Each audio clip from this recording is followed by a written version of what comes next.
Hello guys, welcome to my channel. I am Dr. Nitai and today I am going to discuss about internuclear ophthalmoplegia.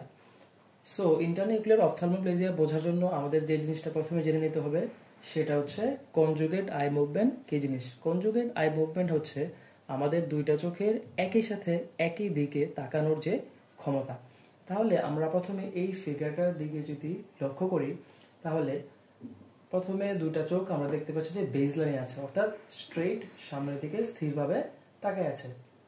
আমরা জানি যে চোখের medial rectus মাসলকে control করে third cranial nerve, যেটা চোখকে medially নিয়ে আসে, আর ল্যাটারাল রেকটাস মাসলকে কন্ট্রোল করে সিক্স ক্রেনিয়াল নার্ভ বা অ্যাবডুসেন্স নার্ভ, যেটা আইবলকে ল্যাটারাল দিকে মুভ করে। এখন আমরা যদি একটা ডান দিকে থাকা আমকে দেখতে চাই তাহলে ডান চোখও ডান দিকে বা ল্যাটারালি মুভ করবে এবং বাম চোখ কি করবে? মিডিয়ালি মুভ করবে। তাহলে দেখা যাচ্ছে দুইটা চোখ সিমালটেনিয়াসলি এই ডান দিকে মুভ করতেছে, তাই বলে আমরা এই ডান দিকে থাকা আমটা দেখতে পাচ্ছি। এটাই হচ্ছে কনজুগেট আই মুভমেন্ট। এটা হতে পারে ল্যাটারালি মানে ডানে বামে, অথবা হতে পারে উপর নিচে হতে পারে। এখন আমরা যে বাম দিকে থাকা আরেকটা আমকে দেখার জন্য এই বাম চোখের যে আইবল সেটা বাম দিকে মুভ করেছে, কিন্তু আমরা এই ফিগারে দেখতে পাচ্ছি যে ডান দিকের এই আইবলটা স্থির হয়ে আছে, মানে মাঝখানে আছে, সেটা মিডিয়ালি আসতেছে না। এর কারণ কি হতে পারে? এর কারণ হতে পারে যে মিডিয়াল রেকটাস মাসলটা কোনো কারণে নষ্ট হয়েছে বা এর নার্ভ সাপ্লাই ড্যামেজ হয়েছে। এই ব্যাপারটার সাথে রিলেটেড যে প্যাথোলজি সেটা হচ্ছে ইন্টারনিউক্লিয়ার অপথ্যালমোপ্লেজিয়া। এখন আমরা দেখব যে এটার পাথওয়েটা কি এবং কোথায় লেশন হলে এই সমস্যাটা হচ্ছে। এটা জানার জন্য আমরা আগে এই রিলেটেড যে ব্রেন স্টেমের অ্যানাটমি সেটা জেনে নিই। আমরা জানি মিড ব্রেনে থাকে third and fourth cranial nerve nuclei, আর পন্সে থাকে 6, 7, 8 এবং ফিফথ, এই সবগুলো থাকে। তবে 6 ক্রেনিয়াল নার্ভটা এই ইন্টারনিউক্লিয়ার অপথ্যালমোপ্লেজিয়া এর সাথে রিলেটেড। তাহলে এখন আমরা দেখি কিভাবে এই পুরো পাথওয়েটা কমপ্লিট হচ্ছে।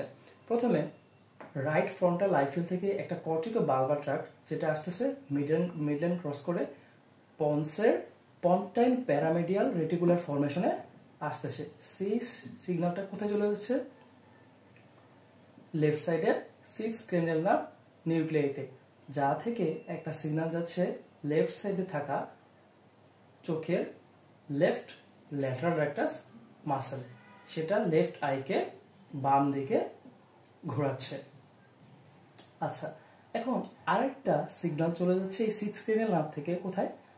রাইট সাইডের থার্ড ক্রেনিয়াল নার্ভ নিউক্লিয়াইতে, যে যা থেকে একটা সিগন্যাল চলে যাচ্ছে কোথায়?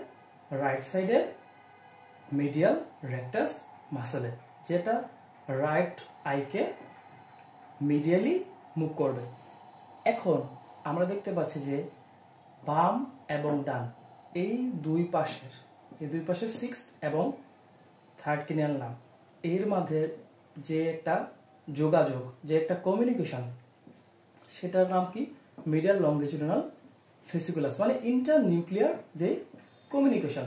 তাহলে এই ইন্টারনিউক্লিয়ার কমিউনিকেশনে যদি কোনো ঝামেলা হয়, মানে এই জায়গায় কোনো যদি লেশন হয়, ধরে নিলাম এই জায়গায় মিডিয়াল লংগিটিউডিনাল ভেসিকুলাসটা কোনোভাবে লেশন হলো, সেটা হতে পারে ইয়াঙ্গার অ্যাডাল্টে এটা হতে পারে মাল্টিপল স্ক্লেরোসিসের জন্য, অথবা ওল্ডার অ্যাডাল্টে হতে পারে সেটা স্ট্রোকের জন্য।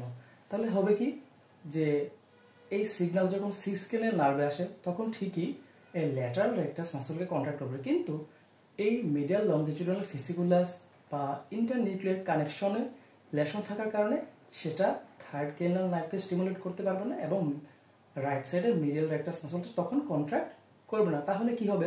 আমরা যখন বাম দিকে থাকা একটা জিনিসকে দেখতে যাব তখন রাইট সাইডের আইবল কিন্তু মিডিয়ালি অর্থাৎ লেফট দিকে মুভ করতে পারবে না, কিন্তু lateral rectus muscle of left I সেটা ঠিকই বাম দিকে মুভ করবে, কিন্তু লেফট আইয়ে তখন দেখা যাবে কি নিস্টেগমাস দেখা যাবে। এখন নিস্টেগমাস কেন? আমরা জানি দুইজন মানুষের কাজ যদি একজনকে দিয়ে দেওয়া হয় তাহলে তার উপর বেশি প্রেশার পড়ে। ঠিক একইভাবে এই রাইট সাইডের মিডিয়াল রেকটাস মাসলটা তখন কাজ করতে পারে না বিধায় ফ্রন্টাল আই ফিল্ড অর্থাৎ কর্টেক্স থেকে বেশি পরিমাণ নিউরাল ড্রাইভ আসে, যেটা পন্টাইন প্যারামেডিয়াল রেটিকুলার ফর্মেশন এবং 6 ক্রেনিয়াল নার্ভকে বেশি পরিমাণ স্টিমুলেট করে, যার ফলে কি হয়, সেটা ল্যাটারাল রেকটাস মাসলকে বেশি পরিমাণ কন্ট্রাক্ট করে। ফলে মানে রাইট সাইডের মিডিয়াল রেকটাস মাসলের যে অভাবটা, সেটাকে কম্পেনসেট করার জন্য ল্যাটারাল রেকটাস মাসল অফ লেফটটাই বেশি পরিমাণ কন্ট্রাক্ট করে। ফলে কি হয়, সেটা ওভার কম্পেনসেশন হয়ে যায়। ওভার কম্পেনসেশন হওয়ার কারণে দেখা যায় কি লেফট আই নিস্ট্যাগমাস দেখা যায়। তাহলে এই যে ইন্টারনিউক্লিয়ার কানেকশনে লেশন হওয়ার কারণে যে অকুলার ফিচার আমরা পাচ্ছি, সেটাই হচ্ছে কি ইন্টারনিউক্লিয়ার অফথালমোপ্লেজিয়া। তাহলে রাইট ইন্টারনিউক্লিয়ার অফথালমোপ্লেজিয়া তে লেশনটা কোথায়, রাইট মিডিয়াল লংগিচুডাল ফেসিকুলাসে। তখন কি হচ্ছে, in attempt to look left, right eye fail to adduct and left eye abduct with nystagmus. এখন যদি লেফট মিডিয়াল লংগিচুডাল ফেসিকুলাসে কোনো লেশন হতো, তাহলে কি হতো, তখন left eye fail to adduct and right eye will abduct with nystagmus. So that's all about internuclear ophthalmoplegia. Thank you.